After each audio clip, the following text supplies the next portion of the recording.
lanjut. Nah, contoh sepele ya Koko, motongin sayuran Koko, motongin sayuran ya. Iya. Nyonya ngajarin cara motonginnya miring misalnya kayak gitu. Hari ini ya.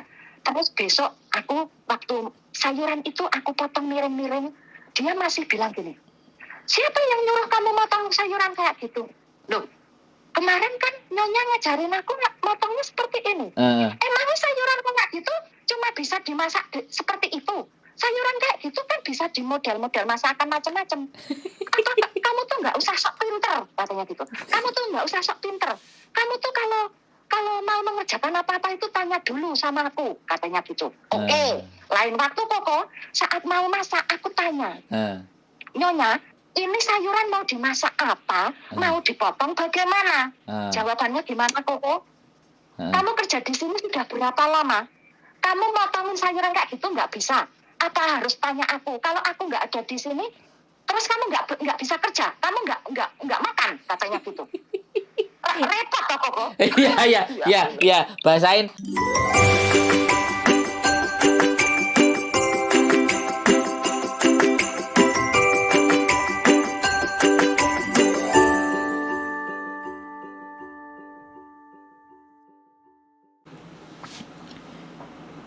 Assalamualaikum warahmatullahi wabarakatuh. Selamat malam. Loh, kok malah mati?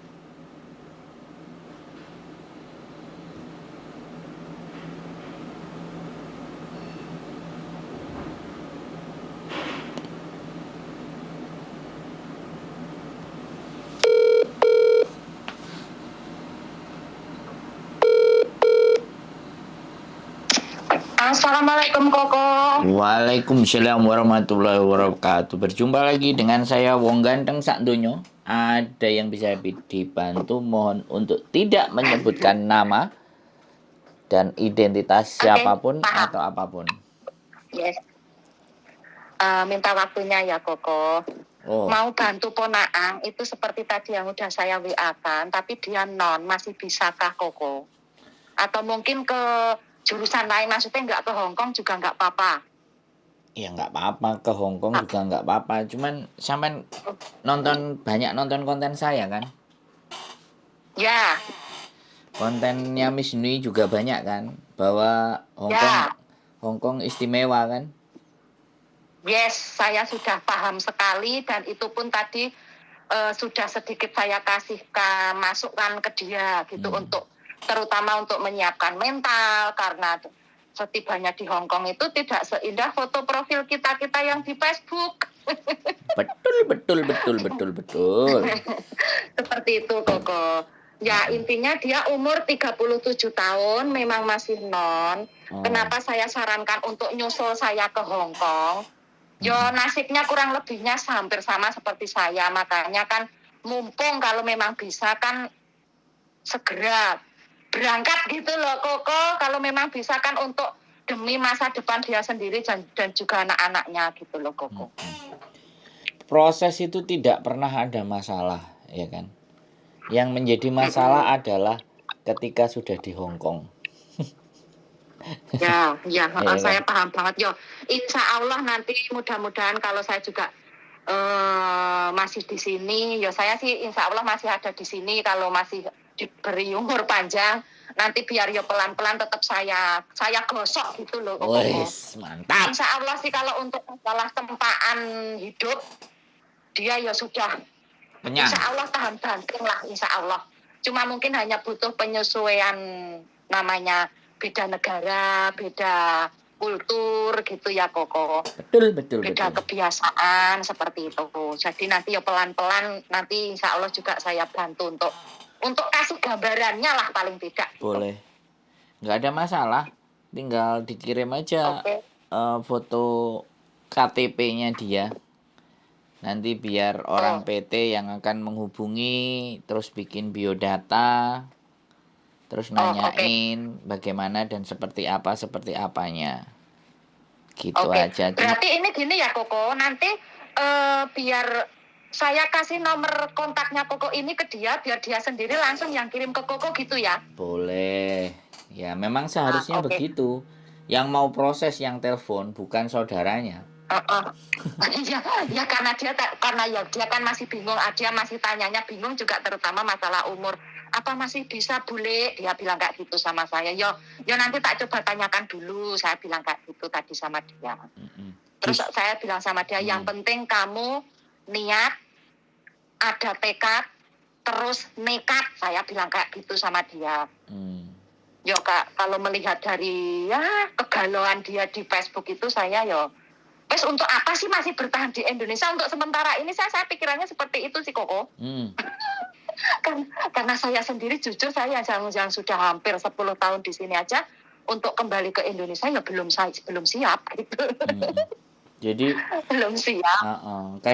Kadang orang posisi kita bicara dia masih di Indonesia dengan posisi kita bicara mereka di Hong Kong itu juga udah lain, Bu. Jadi ini yang memang kita bikin konten ini tujuannya salah satunya adalah untuk mereka yang mau berangkat supaya melihat kenyataan gitu loh, dimana mereka dihimpit oleh potongan, ya kan, kemudian perlakuan majikan yang memang budayanya beda, adatnya beda, sifatnya beda, karakternya beda, teriak-teriak, kancong, marah-marah, semuanya pingin. Tadi saya sudah sedikit sampaikan itu Koko. Kamu harus siapkan diri. Suruh setiap nggak selain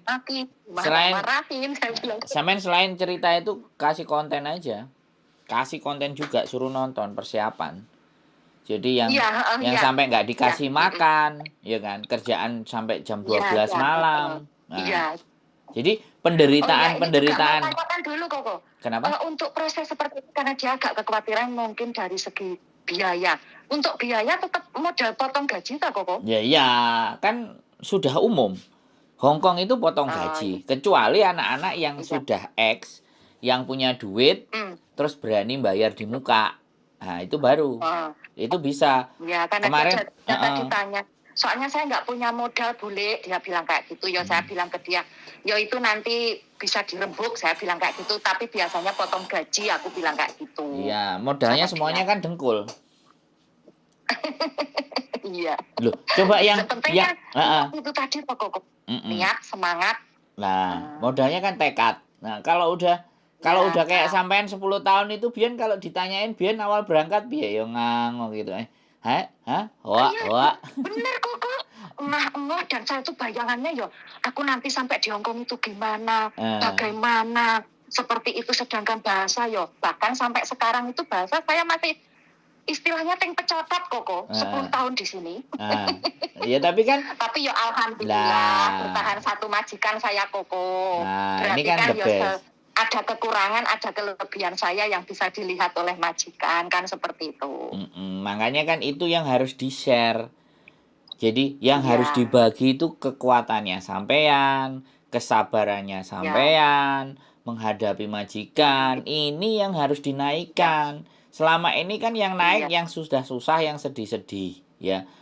Kita mau juga ada yang cerita kayak gini, 10 tahun, ya kan. Anaknya ada yang sekolah, lu majikanku, mbok pikir gitu. Waktu itu saya dengar kontennya Koko yang gini.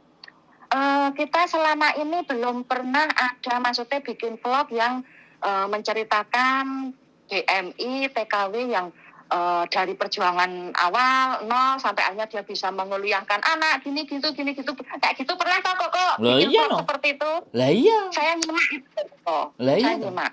Lah, dan alhamdulillah Koko waktu itu saya nyimak Koko bicara seperti itu. Saya ada keinginan, loh mungkin saya memang belum seorang TKW yang dibilang sukses gitu ya Koko. Karena jujur saya selama 10 tahun, hampir 10 tahun ini besok Maret di sini saya memang nggak punya apa-apa. Tapi yang saya awalnya berangkat dari Indonesia benar-benar nol dalam keterpurukan kehidupan saya dalam segala hal itu Koko. Kehidupan saya pribadi, rumah tangga, itulah. Saya hanya lihat itu saya juga dulu non Koko, umur 33 tahun saya baru berkeinginan jadi TKW karena itu pun ditangisi anak.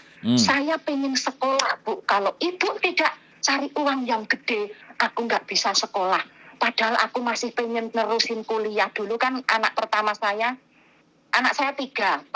Yang pertama itu waktu saya tinggal ke sini baru kelas 1 SMA, Koko. Yang nomor 2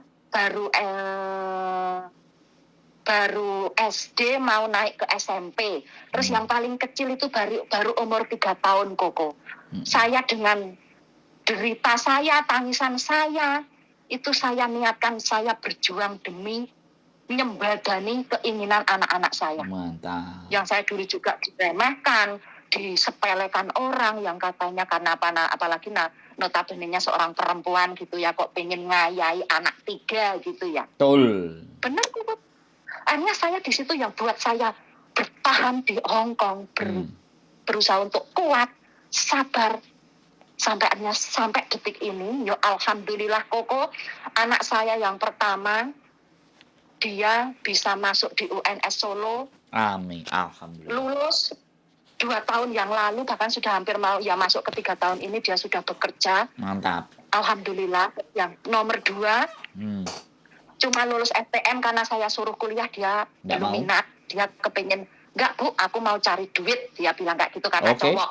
Kalau yang pertama kan anak saya cewek yang alhamdulillah bisa kuliah sampai lulus. Yang nomor 2 cowok, dia cuma STM, dia enggak, sementara ini belum niat untuk kuliah.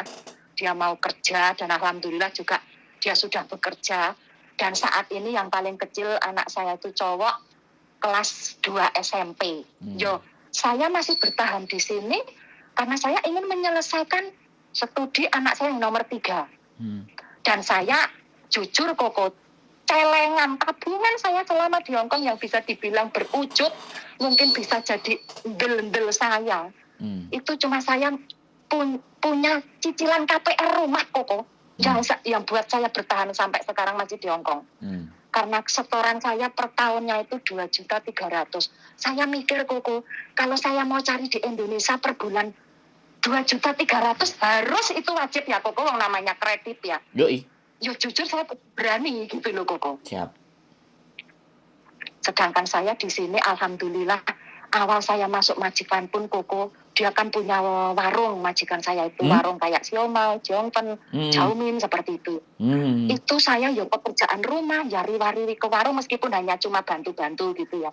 Saya jaumin di rumah, saya antar ke warung. Jadi jaumin yang dijual majikan saya itu saya yang masak, Koko. Mantap. Saya antar ke warung, nanti dari warung bawa cucian kotor saya bawa ke rumah, saya cuci.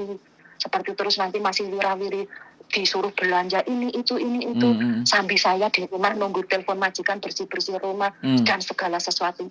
Saya tuh dari jam 6 pagi sampai kadang kelewat tengah malam saya masih kerja, Koko. Itu kurang lebih berjalan sekitar 4 tahunan, masuk 5 tahunan lah. Setelah itu majikan saya karena sudah sepuh, sudah tua, berhenti dari warungnya. Jualan. Ya saya hanya cuma pekerjaan rumah. Alhamdulillah mungkin disitulah saya sedikit dapat obat gitu ya, Koko. Perjuangan saya yang dari nol awal masuk majikan sini yang begitu sangat benar-benar overtime kayak gitu pekerjaannya ya. Dan tambah sekarang sampai detik ini semakin saya kepuenak di majikan saya ini, saya merasa, Koko. Meskipun masalah mulut majikan terutama nyonya ya seperti itu saya udah biasa lah, apalagi udah 10 tahun di sini gitu. Kayak apa? Coba sampean sebutin hal-hal yang sampean dengerin gitu loh, biar teman-teman itu juga tahu bahwa gak segampang sing mbok pikir. Kata-kata kayak misalnya apa gitu kan. Nah, terutama ini untuk nyonya ya, Koko. Nyonya.